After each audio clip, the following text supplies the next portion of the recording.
मेरी एक फ्रेंड है, उसने भी मेडिकल किया है और उसने मेरे साथ ही ख़त्म किया, बल्कि मुझसे थोड़ी देर के बाद उसका मेडिकल ख़त्म हुआ है। हाउस जॉब जो ख़त्म होने के बाद जब जॉब लगती है ना। अच्छा, आपने दोनों ने एक साथ स्टार्ट किया था? हाँ, वो मेरी क्लास फेलो थी इन क्लास 1 और 2।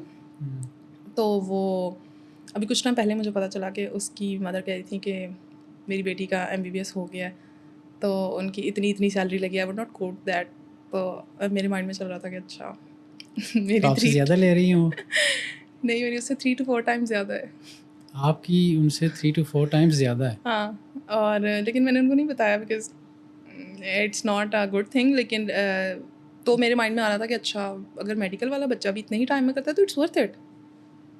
हमें तो ये लगता है ना कि सीए तो बहुत टाइम ले जाता है, मेडिकल वालों का तो शायद जल्दी हो जाता है, लेकिन इट डिपेंड्स ऑन यू।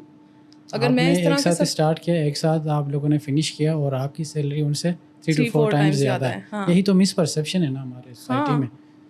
अभी मैं अच्छा एक पोस्ट थी, उसके नीचे सर अहमद रज़ा मीर मेरे फेवरेट टीचर हैं। सर अहमद रज़ा मीर, सर इब्राहिम। तो सर अहमद रज़ा मीर ने एक पोस्ट लगाई हुई थी, उसके नीचे बच्चे कमेंट्स कर रहे थे कि सैलरीज तो 1,20,000 भी बड़ी मुश्किल से मिलती हैं, ये है वो। पता नहीं क्यों इतनी मिसकंसेप्शन है। आपका तो स्टाइपेंड ही 85,000 होता है अगर आप ऐसा क्वालिफाई। ही है। मैंने विद इन आर्टिकल्स क्वालिफाई किया था, तो मेरा आखिरी आर्टिकल्स के काफ़ी टाइम मेरा स्टाइपेंड 85,000 था। ये तो आई कैप की वेबसाइट पे जाके आप चेक करें तो उस ऐसा पर ही है, मैंशन है बिल्कुल कि है। आपका स्टाइपेंड। तो आप विद इन आर्टिकल्स क्वालिफाई करें ना। अब बिल्कुल मेरा सही। विद इन आर्टिकल्स दिल करता था, मैं विद इन आर्टिकल्स ये करती थी कि मैंने जितनी भी अपनी हॉबीज़ पैशंस रखे हैं ना, वो इस तरह के रखे हैं कि जो मेरा कम टाइम कंज्यूम करें। ऐसा ना हो कि मेरी स्टडी अफेक्ट हो, और ये तो आपने खुद डिसाइड करना है ना। फॉर एग्जांपल मैं एक यूट्यूब चैनल स्टार्ट करना चाहती थी, लेकिन मैंने नहीं किया बिकॉज उसने मेरा बहुत ज़्यादा टाइम लेना था। इतना टाइम लेना था कि मेरी स्टडी अफेक्ट हो जानी थी। लेकिन अगर मैं बाकी काम कर रही हूँ, फॉर एग्जांपल कोई ऑनलाइन काम कर रही हूँ, ये फॉरेक्स क्रिप्टो कर रही हूँ, या फिर मैं स्टॉक्स में इन्वेस्ट कर रही हूँ, फोटोग्राफी भी कर रही हूँ, तो वो मैं अपनी मर्ज़ी से करूँगी ना।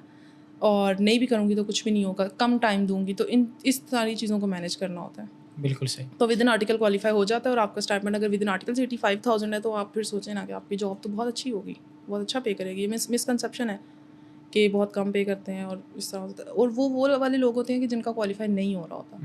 अगर आपका क्वालिफाई, मैं कहती हूँ अगर आप बिग 4 से नहीं है ना, इट्स ओके। आपकी क्वालिफाई करने के बाद तो कोई फ़र्क नहीं होता। आप जल्दी क्वालिफाई कर लें। आपकी अगर एक चीज़ वीक है ना, मैं तो लोगों को कहती हूँ कि आपकी जो चीज़ वीक है आप उसको भूल जाओ।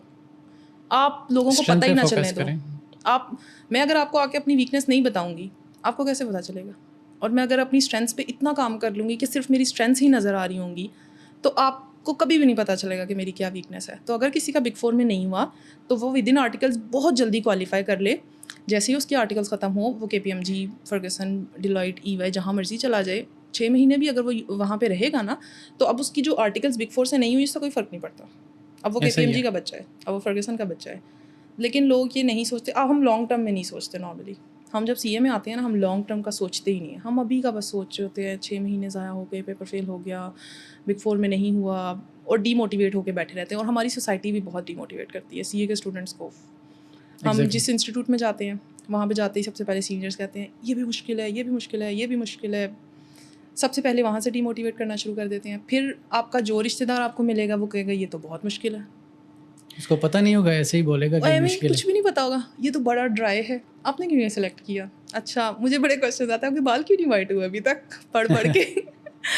तो बहुत ज़्यादा मिसकंसेप्शंस हैं, और लोग अभी भी पता नहीं लोगों को। और मेरे बारे में तो कोई भी नहीं कहता था कि इसका क्वालिफाई होगा। मेरी एक्टिविटीज़ देख के आप मेरे इंस्टाग्राम पे जाएं और आप देखें कि जब मैं अपने फाइनल्स के पेपर्स दे रही होती थी, तो मेरी पोस्ट के टाइम देख लें नीचे, 2023, 2022, 2024, मैं सारी एक्टिविटीज़ करी होती थी, लेकिन फिर भी क्वालिफाई हो गया।